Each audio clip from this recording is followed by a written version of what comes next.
पिछले एपिसोड में हमने देखा कि सनाया की बेटी हरीम की तबीयत अचानक बिगड़ गई थी और सनाया अपनी ऑफिस मीटिंग में फंसी रह गई थी। अब कहानी वहीं से आगे बढ़ती है। अरहम, सनाया और सनाया के घर वाले हॉस्पिटल के कॉरिडोर में बैठे थे। डॉक्टर जब बाहर आए, सबकी सांसें रुक सी गई। घबराने की कोई बात नहीं है, अब हरीम बिल्कुल ठीक है। बस बुखार की वजह से थोड़ी कमजोरी है, शाम तक डिस्चार्ज कर दी जाएगी। डॉक्टर की बात सुनकर सबने सुकून की सांस ली, पर अभी इस कहानी के तूफान थमे नहीं थे।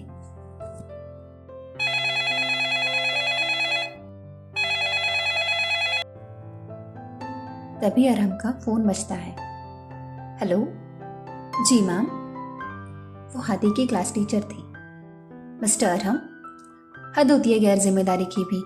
हादी पूरे स्कूल में अकेला है, आप अभी तक उसे लेने नहीं आए। अरहम के चेहरे का रंग उड़ गया। क्या? हादी अब तक स्कूल में है? फोन रखते ही अरहम गुस्से से सनाया की ओर देखता है। हालांकि इन सब में सनाया का कोई कसूर नहीं था। वो तो बताकर गई थी अपनी भाभी को कि वो हादी को स्कूल से पिक कर ले, मगर हरीम की तबीयत में उलझी रहने की वजह से वो भूल जाती है। तभी सनाया की भाई और भाभी हादी को लेने स्कूल निकलते हैं और अरहम और सनाया हरीम के पास रुक जाते हैं। रात को जब सब घर लौटे तो अरहम की अम्मी का गुस्सा भड़क उठा और वो सनाया से कहने लगी, महीने में हजारों घंटे देती हो तुम ऑफिस को, अगर 24 घंटे दे देती अपनी बीमार बच्ची को तो वो जो हॉस्पिटल में जिंदगी और मौत के बीच जंग लड़के वापस ना आती। मुझे अंदाजा नहीं था अम्मी कि हरीम की तबीयत इतनी खराब हो जाएगी। भाई तुम्हें क्यों होगा अंदाजा, अपने बच्चों की गवर्नर नहीं माँ बनो, फिर होगे सारे अंदाजे तुम्हें। अगर मेरी पोती को कुछ हो जाता तो कौन लेता जिम्मेदारी? तुम्हारे घर वाले लेते जिम्मेदारी। इसमें मेरे घर वालों का क्या कसूर है अम्मी? खुदा न खास्ता अगर हमारे बच्चों को कुछ हो जाता तो उनको पता है क्या गुजरती हम पर। खुदा न करे अम्मी मेरी बेटी को कुछ हो, और एक माँ से ज्यादा किसे हो सकती है तकलीफ। हाँ जाहिर है, अगर है तुम्हें तकलीफ तो छोड़ो नौकरी, घर बैठो अपने बच्चों को संभालो। ये सुनकर सनाया की आंखों में आंसू भर आए, पर उसने कुछ नहीं कहा। एक गहरी सांस ली और वहां से चली गई। रात के सन्नाटे में अरहम और सनाया के बीच भी खामोशी छा गई थी। तुम्हारे घर वालों की वजह से हरीम की ये हालत हुई है। अरहम, 2 साल से मेरे घर वाले हमारे बच्चों को संभाल रहे हैं। कभी सोचा है कितना किया है उन्होंने हमारे लिए? अपनी अम्मी से क्यों नहीं पूछ लेती कि उन्होंने दवाई दी थी हरीम को या नहीं? ये बात आप खुद से नहीं कह रहे हैं, इतना तो मैं आपको जान गई हूं। अगले दिन सुबह अरहम की अम्मी ने कहा, अरहम बेटा, तुम्हारी बहन आने वाली है, सनाया से कह दे छुट्टी ले ले।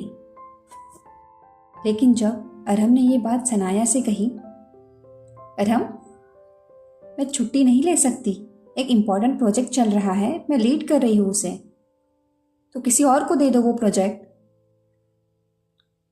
आप चाहते हैं मैं अपना काम छोड़ दूं?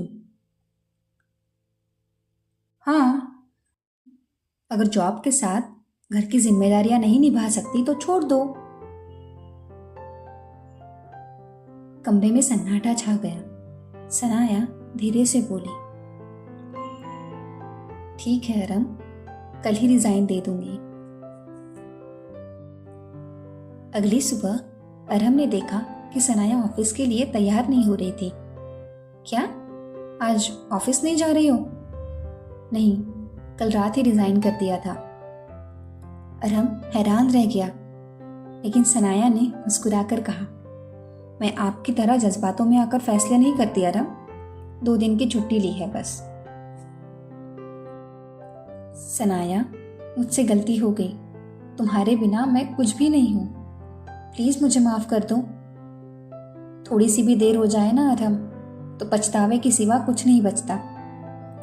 अरहम ने सनाया का हाथ थाम लिया। वादा करता हूँ सनाया, अब हमारे बीच कभी पछतावा नहीं आएगा। एक दूसरे का साथ निभाने के लिए वक्त का नहीं, मोहब्बत का होना जरूरी है अरहम। वक्त का क्या है, वो तो अच्छा भी है और बुरा भी। लेकिन अच्छे वक्त में अगर मोहब्बत ना हो और बुरे वक्त में साथ ना हो तो रिश्ता निभाया नहीं, घसीटा जाता है। आज मैं तुमसे एक प्रॉमिस करता हूँ सनाया, जब भी बुरा वक्त आएगा तुम हमेशा मुझे अपने साथ पाओगी। मैं कभी तुम्हारा साथ नहीं छोड़ूंगा, हमेशा हमेशा। हाँ हमेशा। अच्छा सॉरी ना बाबा, जाने भी दो। अच्छा ठीक है। धूप की हल्की किरणें खिड़की से होकर सनाया तक पहुंची और उसकी आंखों में एक नई उम्मीद चमक उठी। इस एपिसोड में बस इतना ही। अब सवाल यह है कि क्या बस एक वादा रिश्ते को निभाने के लिए काफी होता है?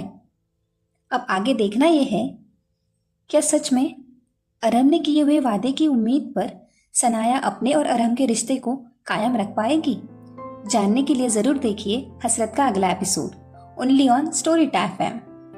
और अगला एपिसोड देखने के लिए don't forget to like, share and subscribe और कमेंट में जरूर बताइएगा कि आपको ये कहानी कैसी लगी।